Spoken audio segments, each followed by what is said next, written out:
Once upon a time, in the vast and splendid kingdom of Persia, the Jewish people lived as exiles under the rule of King Xerxes, a powerful and wealthy monarch. Xerxes' reign extended over 127 provinces, and he ruled from his grand citadel in Susa. Among the Jewish exiles was a young and beautiful woman named Esther, whose faith and courage would one day save her people from a perilous threat. King Xerxes, known for his extravagance, decided to host a grand banquet for his officials, nobles, and all the military leaders of Persia and Media. This wasn't just any feast, it lasted for an astonishing 180 days, half a year, showcasing the wealth, power, and grandeur of the kingdom. The palace was lavishly decorated with hangings of fine linen and purple, fastened with cords of silver, and couches of gold and silver adorned the mosaic-paved courtyard. The tables were set with gold goblets, each unique in design, and the finest wine flowed freely. After the 180 days of celebration had come to an end, the king threw yet another feast, this time a 7-day banquet for all the people living in the citadel of Susa, both great and small. It was a time of revelry and indulgence, and the king, in high spirits from wine, made a bold and fateful decision. He commanded that Queen Vashti, renowned for her beauty, appear before him and his guests to display her splendor. But Queen Vashti, for reasons of her own, refused the king's command. King Xerxes was furious. How could the queen disobey him in such a public manner? His advisors, eager to appease the king and avoid a precedent of disobedience among the women of the kingdom, advised that Vashti be deposed as queen. They feared that her defiance would encourage other women to act similarly, disrupting the social order. Reluctantly but resolutely, King Xerxes agreed. Queen Vashti was removed from her position, and the search for a new queen began. Throughout the kingdom, the most beautiful young women were sought out and brought to the palace. Among these young women was Esther, a Jewish orphan who had been raised by her cousin Mordecai. Mordecai loved Esther deeply and had always cared for her as his own daughter. Before Esther was taken to the palace, Mordecai gave her one important piece of advice. She must not reveal her Jewish heritage or her family background. It was a time of uncertainty for the Jewish people in Persia, and keeping her identity hidden could prove vital for her safety. Esther, known also by her Hebrew name Hadassah, was taken to the king's harem, where she and the other women received extensive beauty treatments. These treatments lasted a full year, 6 months with oil of myrrh and 6 months with perfumes and cosmetics. Each young woman would be presented to the king, and the one who pleased him the most would be chosen as queen. When Esther's turn finally came, her beauty and grace captured the attention of everyone who saw her. King Xerxes, in particular, was deeply impressed by Esther. Her kindness, humility, and inner beauty set her apart from the others, and the king placed the royal crown on her head, declaring her the new queen of Persia. Esther's ascension to the throne was a moment of great joy, but it was also a time of danger and uncertainty for the Jewish people. Mordecai, who often sat at the king's gate, remained ever vigilant. One day, while sitting at the gate, Mordecai overheard a plot to assassinate King Xerxes. 2 of the king's officers, Bigthana and Teresh, had conspired to kill the king, and Mordecai quickly informed Esther of their treachery. Esther, in turn, reported the conspiracy to the king, giving full credit to Mordecai for uncovering the plot. An investigation was conducted, and when the plot was confirmed, Bigthana and Teresh were executed.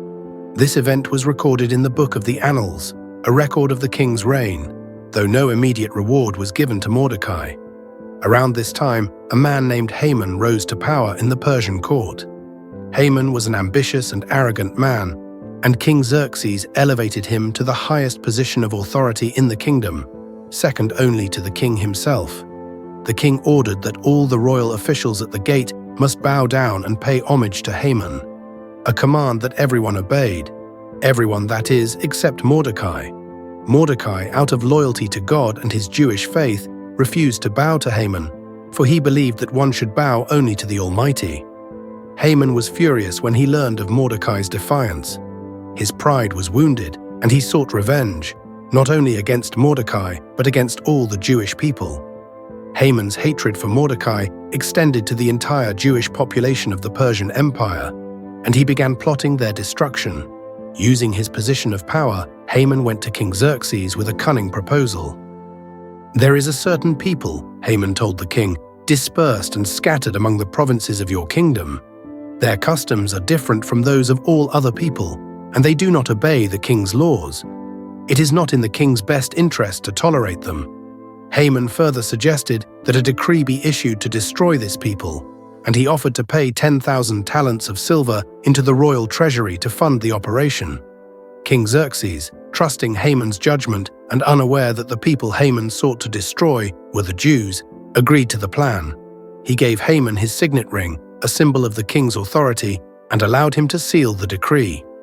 The royal decree was sent out by couriers to all the provinces of the empire, ordering the extermination of the Jews on a single day, the 13th day of the 12th month, the month of Adar. Men, women, and children were all to be killed, and their property plundered. The news of the decree spread quickly, and the city of Susa was thrown into confusion. The Jewish people were terrified. In every province to which the edict was sent, there was great mourning among the Jews, with fasting, weeping, and wailing. Mordecai, upon hearing the news, tore his clothes and put on sackcloth and ashes, a traditional sign of deep grief. He went into the city, crying out in despair. Esther, safely within the walls of the palace, initially remained unaware of the decree and the threat to her people. But soon her maids and eunuchs came to her with troubling news. Mordecai was in mourning, dressed in sackcloth, and he refused to accept any of the clothes Esther sent him to replace his sackcloth. Deeply distressed, Esther sent Hathach, one of the king's eunuchs, to find out what was troubling Mordecai. Hathach went to Mordecai, and Mordecai told him everything. He explained Haman's plot and the decree that had been issued to destroy the Jewish people. Mordecai also gave Hathach a copy of the edict to show to Esther, urging her to go to the king and beg for mercy on behalf of her people. Mordecai's message was clear. Esther, as queen, was in a unique position to save her people, but she would have to act courageously and risk her own life. Esther was filled with fear. She knew that approaching the king without being summoned was a crime punishable by death. "All the king's officials and the people of the royal provinces know," Esther explained to Hathach, "that any man or woman who approaches the king in the inner court without being summoned is subject to the same law, death, unless the king extends his gold scepter to spare their life. But it has been 30 days since I was called to go to the king." When Mordecai received Esther's response, he sent back a powerful message. "Do not think that because you are in the king's house, you alone of all the Jews will escape. For if you remain silent at this time, relief and deliverance for the Jews will arise from another place, but you and your family will perish. And who knows but that you have come to your royal position for such a time as this?" Mordecai's words stirred something deep within Esther.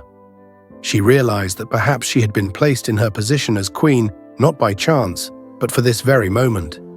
Moved by Mordecai's appeal and by the realization of her responsibility, Esther made a bold and fateful decision. She sent a message to Mordecai, instructing him to gather all the Jews in Susa and to fast for her for 3 days. Esther and her maids would do the same. "When this is done," she said, "I will go to the king, even though it is against the law, and if I perish, I perish." For 3 days the Jewish people in Susa fasted and prayed, as did Esther and her maids. On the 3rd day, Esther, dressed in her royal robes, approached the inner court of the palace, where the king was seated on his throne. As she stood in the doorway, waiting to see if the king would extend his scepter to her, her heart pounded with fear and anticipation. But when King Xerxes saw Esther standing there, he was pleased with her and extended the gold scepter, sparing her life. Esther approached the king and invited him, along with Haman, to a banquet she had prepared. The king accepted her invitation, and Haman, thrilled by the honor of being invited to dine with the king and queen, eagerly attended. At the banquet, King Xerxes asked Esther what her request was, promising to grant it up to half the kingdom. But Esther, choosing her moment carefully, merely invited the king and Haman to another banquet the following day, where she promised to reveal her request. That night, the king couldn't sleep. He ordered that the book of the Annals be read to him, and as he listened, he was reminded of how Mordecai had uncovered the plot to assassinate him. Realizing that Mordecai had never been rewarded for his loyalty, the king decided to honor him. The next morning, when Haman arrived at the palace to speak with the king about hanging Mordecai, King Xerxes asked Haman for advice on how to honor a man the king delighted in. Assuming the king was referring to him, Haman suggested a grand procession through the streets of the city, with the honored man dressed in royal robes and riding the king's horse. To Haman's shock and dismay, the king commanded him to carry out this very honor for Mordecai. Humiliated, Haman led Mordecai through the streets of Susa, declaring, "This is what is done for the man the king delights to honor." Haman's hatred for Mordecai and the Jews grew even more intense, but he could do nothing to stop what the king had ordered. At the second banquet, King Xerxes once again asked Esther what her request was. This time, Esther revealed the truth. She told the king of Haman's plot to destroy her people, and she revealed her own Jewish identity. The king, enraged that Haman had deceived him and plotted to kill his queen's people, stormed out of the room in fury. Haman, realizing his life was in danger, fell at Esther's feet, begging for mercy. When the king returned and saw Haman pleading with Esther, he interpreted it as an attack on the queen and ordered Haman to be executed. Haman was hanged on the very gallows he had prepared for Mordecai, and the king issued a new decree allowing the Jews to defend themselves against their enemies. On the 13th day of the month of Adar, the Jewish people throughout the Persian Empire fought back against those who sought to destroy them, and they were victorious. The day that had been set for their destruction became a day of triumph and celebration. Esther's courage and Mordecai's wisdom had saved the Jewish people from annihilation. The Feast of Purim was established to commemorate this great deliverance, and it was celebrated with joy, feasting, and the giving of gifts.